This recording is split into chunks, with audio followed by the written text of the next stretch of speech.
See this 1930s home get a major update without losing any of its original charm. The entire remodel is coming up next on Before and After.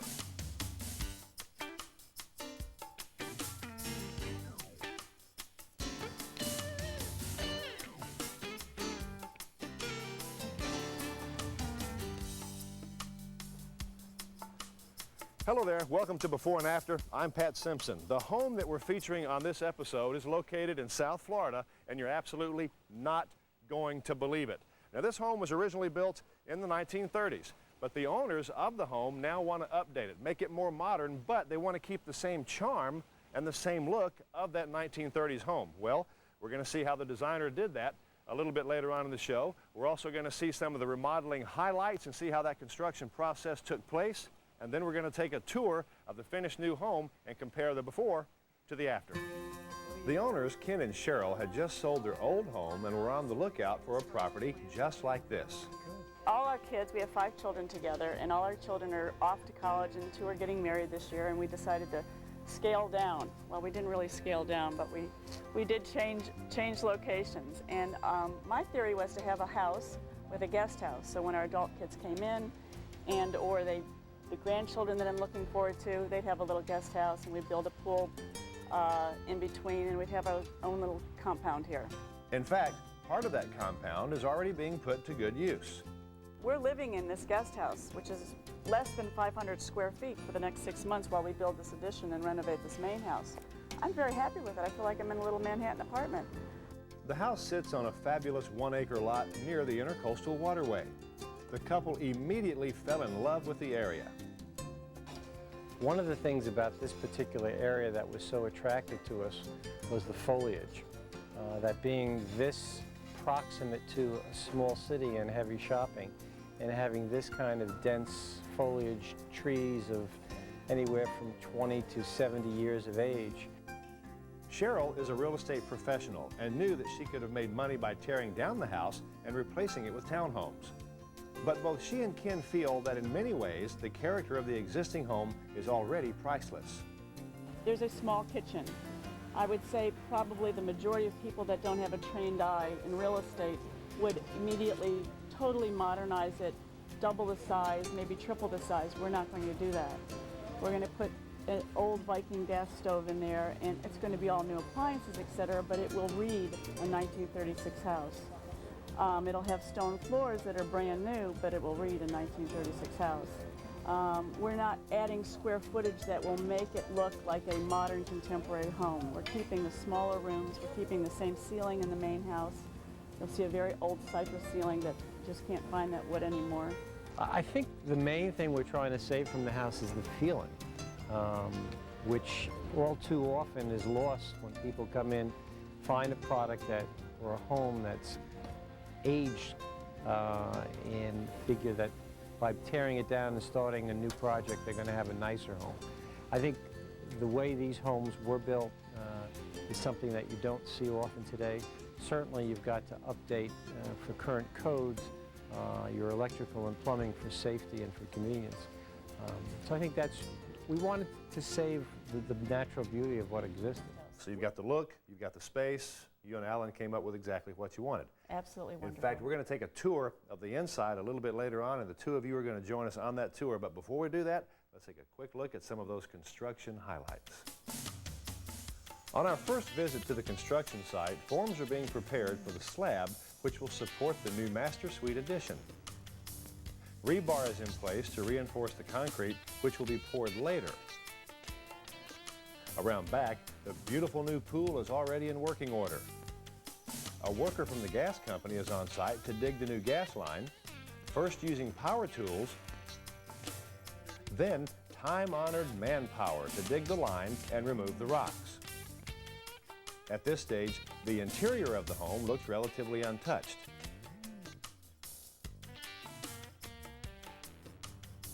Except for the 2 existing bedrooms which have been opened up. It will become a new guest room and sitting room. 1 month later, the cinder block walls for the Master Suite addition are up. Inside the walls, a worker is busy building forms for the new concrete support columns.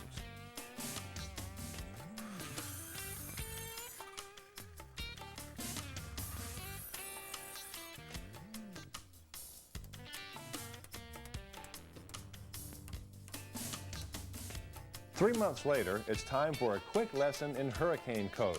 Today we're getting ready to pour the tie beam. This is what's going to hold the building together.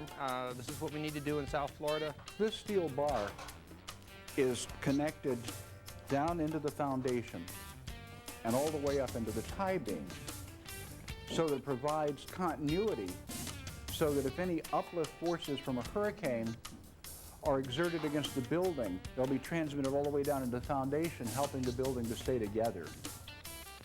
Concrete is poured into the forms, filling all the holes and encasing the reinforcing steel bars. There are 4 number 5s rebar that are tied down into the slab and go all the way up and are hooked at the top. We have these 8 inches on center, these hoops, and that's what's inside all these. Everything is covered up by the plywood right now. All this reinforcement will help this home withstand winds of 110 miles per hour with gusts up to 140 miles per hour. When all the concrete has been poured in this area, Paul smooths it out with a trowel and then inserts the hurricane straps 16 inches on center. So we have to pour the concrete and then strap all of our trusses and roof systems down to that. It'll take just over a day for this concrete to dry enough so that the forms can be removed. Then it'll be time to put the roof on the house. Another 3 months has passed and the home is nearing completion, and this special gate to the compound, which originated from Italy. And when I want privacy to come into the pool area over here, I'll close the wooden doors that go onto this.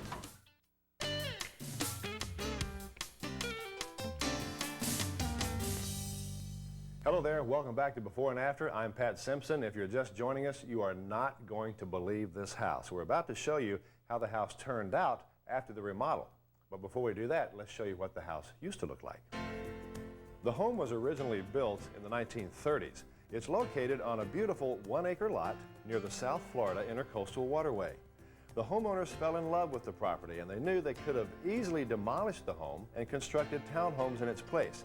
But instead, they decided to update the existing house and make it their permanent home. And this is the beautiful new home it became. It is absolutely gorgeous. Now we're going to take a tour of the inside of the home in just a moment with the homeowners, but before we do that, you'll remember this guy, Alan David Marcus, the designer of this unbelievably beautiful home.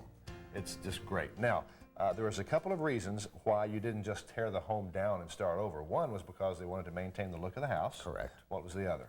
The other were boundary issues, and by maintaining and keeping the original 30 structure and adding on to that, we had the ability to put in a 60-foot pool and still maintain the house without adhering to new building regulations. Okay, so you made a good call on that one. Well, let's look at some of the design issues that you and Cheryl, one of the homeowners, came up with by looking at the front of the house first. On the outside, tell me about this beautiful home. Well, I think you'll see there's an extraordinary change from the beginning house. Starting at the garage, which is now cypress covered, we moved to a new double height entrance foyer with an arch-topped wrought iron and glass door, and onto where the original entrance is now a patio off the guest room. Okay, and it's absolutely beautiful. Now, let's go to the back side of the house, Alan, and talk about the back. This is the way the house used to look, typical of this neighborhood in the 30s, but look at it now. Wow, what a place. The first thing you'll notice is the addition of the new master bedroom wing and a beautiful tropical swimming pool set in a very lush setting. Coming around to the newly created outdoor dining space, the double door arched entrance into the main house, and a new barbecue area, which is something that Kenny and Cheryl really use on a daily basis. This is the kind of place that you would just never leave. You've done a great job. We've said it over and over, but it's true. Thank you, Pat. Thank you. And we're going to take a tour of the inside in just a moment, but before we do that, let's take one more quick look at how the exterior has changed.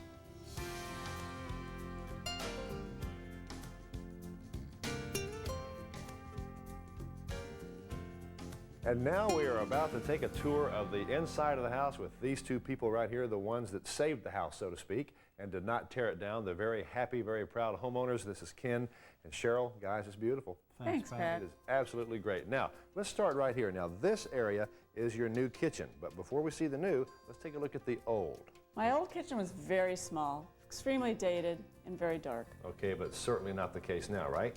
Absolutely not. I love it. It flows beautifully. I have my 6-burner gas stove and this beautiful window to look out. Okay, and this is a great area because you love cooking anyway. I absolutely do. Okay, now right here is a brand new bar, and it's great. Tell me about this bar. Oh, this bar is awesome. I entertain a lot. The pass-through there allows for the outdoor kitchen, which we do outdoor cooking all the time. It's a great place to entertain, which you guys love to do as well. Every day. Okay, now this area is a new dining area and entertainment area combo, but before, tell me what it looked like before. Well, this fireplace certainly wasn't needed in hot, sunny Florida. And to the right of that was the old front door. Okay, but now, boy, it's really different now. Tell me about this new area. Very bright and a lot of natural light, high ceilings. We kept all the round walls to create the 1936 look, and now we have this beautiful entertainment center. Okay, it is very nice. Now let's look at it from a different angle. From over here, this is the way that it used to look before. But now tell me about the way it looks from this side. Once again, we have another dining area, and with a mirror that gives it a beautiful reflection. This is very nice over here, I'll tell you. Okay, now let's move to this area. This is a new music room, but before, wasn't this like a Florida room or something? I think? It was, and it was very low ceilings. This was the most work in this construction. This took a Okay. lot of thought. Tell me about your great new music room. Well, I really wanted my baby grand piano with, and music was important and is important to us. Okay, and it's beautiful in here as well. Now, over here, you have a second bedroom, sitting room combo, but before, what was that area? It was a bedroom. It was one of the 2 small bedrooms in the home. Okay, tell me about the new space now. We made it a little larger. We turned it into the guest bedroom with French doors, added the French doors, and we still use this as a sitting room. It's beautiful. Okay, now here is a new bathroom. Now this bathroom wasn't bathroom space before, right? No, we used part of the old bedroom, second bedroom, to become the bath. Okay, and now your new bathroom is absolutely beautiful. And here is a new bathroom as well that looks very nice and flows beautifully with the rest of the house. Okay, now let's go into this area, which is your master bedroom. Man, this is something. Tell me about your new master bedroom. Well, we were trying to accomplish 2 things here, to combine our sitting area, our old library, and of course the bedroom itself. Took a lot of thought with interesting geometric patterns to the ceiling, and of course to bring the outside in, as you can see through these beautiful And at one windows. point, Pat, we wanted to have a second story on here, so we changed our thoughts back and forth, but it's really great for resale to have your master on the first floor. Oh, and it's beautiful too. Okay, now we could go on about that master bedroom, but certainly we don't have time, so let's go in here to the master bath. What a showplace. Tell me about your master bathroom. The doors are very special. I call this my romantic bathroom. It's the Casablanca doors. Okay, and you've got something over in the corner that you were really waiting for, right? For 16 months, I finally have my bathtub back. At the end of the day, it's a really wonderful place to be. These sinks are really cool too. I call these my salad bowls. I've seen this before. I've embellished on it. I think I've perfected it, and we really have a lot of fun. And it really works beautifully because they're nice and tall. Okay, and then finally over on this side, a nice shower. Yeah, a nice comfortable shower, once again bringing the outdoor beauty into the house. You could almost live in this master bathroom. Now finally, you have a guest house, and that's one of the main reasons you bought this property. Absolutely. My theory looking around, our children are all grown in a way, but when these adult children came home, we wanted a private space for them, so we have this guest house that we use as an office unless they come to visit. People tell you over and over, I'm sure, but it's true. Your home is absolutely beautiful. Thank you for letting us be a part of it. Thank you, Pat. You're Good welcome, fun. Pat. It was wonderful. I'd like to thank my husband, though, because he put up with me for such a long time through this project. Well, it was a team effort. If you can get through this, you can get through anything. Isn't that right? That's true. That's true. We'd also like to say thank you to Richard Finkelstein with Kenco Communities, the general contractor on this project, Paul Dotson, who is the project coordinator, and how could we forget Alan David Marcus, the man who designed this project as well. Now that wraps up this particular project, but don't go away, because when we come back, we're going to open up the before and after photo album, so you stay with us.